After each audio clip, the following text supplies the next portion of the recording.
Bismillahirrahmanirrahim. Assalamualaikum warahmatullahi wabarakatuh. Apa kabar kalian kelas 9 SMP Darul Mutakin? Kembali lagi dengan Bapak di pertemuan ketiga mata pelajaran informatika. Jadi ingat anak-anak ya, sekarang mata pelajarannya bukan TK lagi, tapi sudah ganti menjadi informatika. Baik, kalau di pertemuan sebelumnya Bapak sudah bahas tentang sejarah internet, tentang bagaimana awal terbentuknya internet.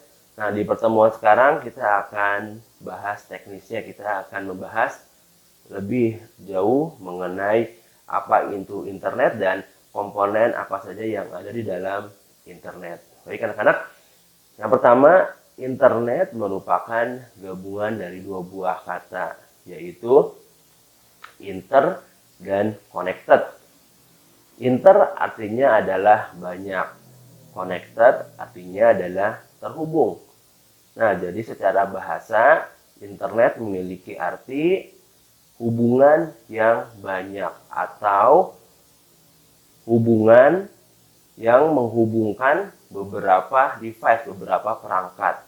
Jadi, internet menghubungkan semua perangkat, baik itu komputer, baik itu handphone, baik itu kemudian sekarang ada yang disebut dengan smart TV, GPS, dan lain sebagainya, menghubungkan perangkat-perangkat tersebut yang ada di seluruh dunia menjadi satu kesatuan yang disebut dengan internet. Ya, Bapak ulang ya. Jadi internet adalah interconnected. Nah, netnya adalah network, ya, interconnected network, internet, yang artinya adalah jaringan yang menghubungkan seluruh perangkat yang ada di seluruh dunia. Perangkatnya apa yang terhubung, Pak?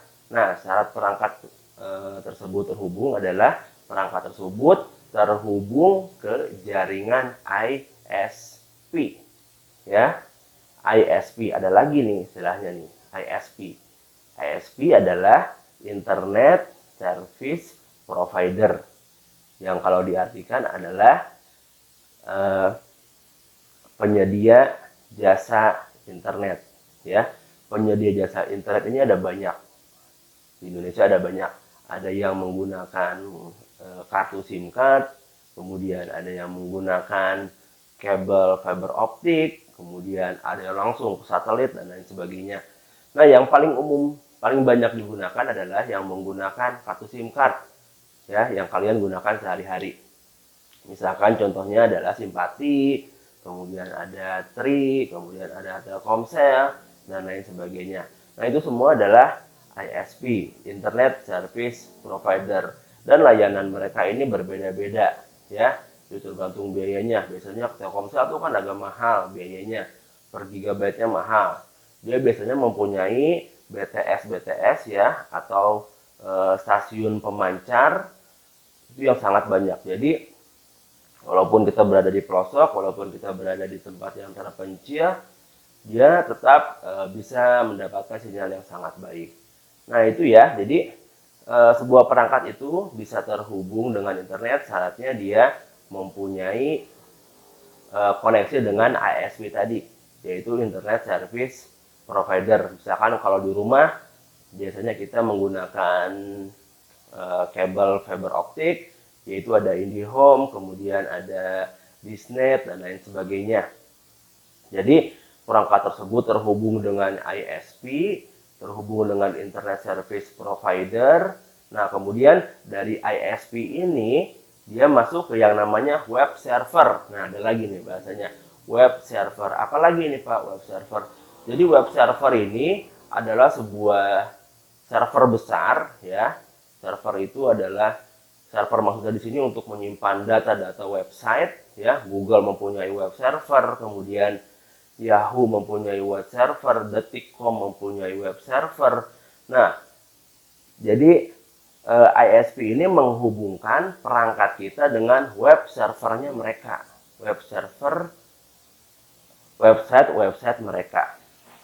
Jadi dari perangkat kita bisa buka Gmail, kita bisa buka Google, bisa buka WhatsApp.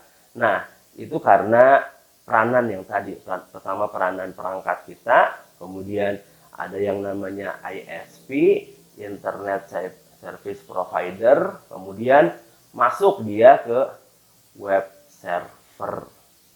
Ya, sampai sini paham ya? Mudah-mudahan paham. Nah, kita lanjut.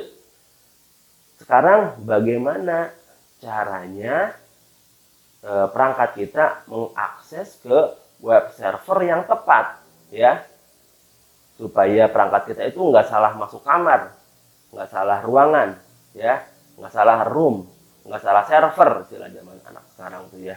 Kan repot ya kalau misalkan kita ketik Google, tahu-tahu masuknya ke website berita ke detik.com. Kalau kita pengen cari berita, tahu-tahu masuknya kita ke Facebook atau Instagram. Nah, bagaimana caranya supaya perangkat kita tidak salah server? Nah, caranya adalah dibuatlah sebuah sistem yang namanya DNS, Domain Name System. Ya, jadi Domain Name System ini adalah sebuah sistem, adalah sebuah cara agar perangkat kita dapat masuk dengan mudah ke web server. Contohnya apa? Domain name system. Contohnya gampang. Misalkan kamu ingin buka Facebook. Nah, sebelum DNS ini ditemukan, orang itu ya masuk ke sebuah website itu menggunakan yang disebut dengan IP, Internet Protocol. Nah, itu isinya adalah angka-angka. Misalkan Facebook tuh, angkanya 192.1.168, pokoknya panjang. Nah, setelah ditemukan DNS ini, Domain Name System ini, semuanya menjadi lebih mudah. Jadi kita tinggal ketikkan nama websitenya facebook.com misalkan ya. Nah, .com-nya ini yang dinamakan dengan domain, ya. Artinya apa? Misalkan sebuah website berakhirannya com. Nah, berarti website ini dibuat untuk tujuan komersial, commercial use only, com. Kemudian ada sekolah. Sekolah biasanya menggunakan .edu ya atau .sch. Nah, itu school ya artinya ya, education. Misalkan untuk pemerintahan digunakan .gov yang artinya adalah government dan lain sebagainya.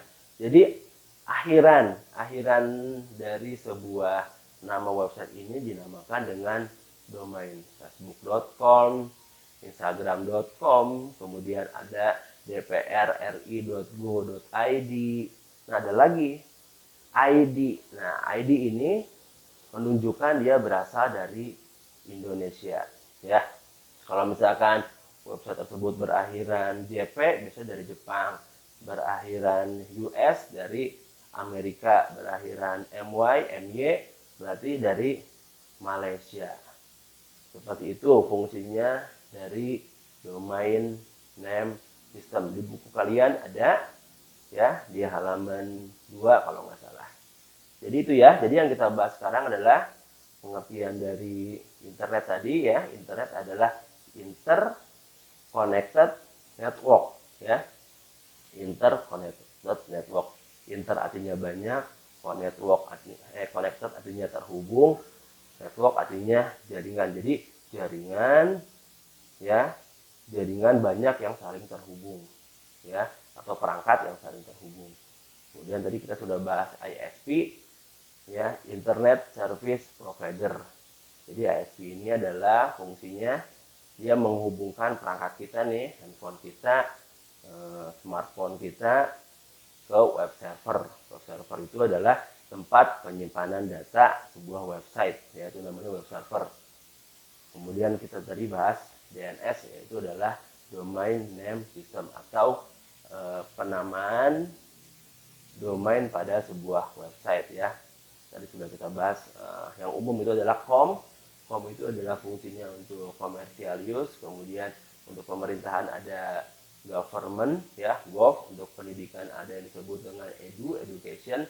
Kemudian juga tadi sudah kita singgung mengenai domain negara ya. Domain negara itu disebut dengan TLD, top level domain ya.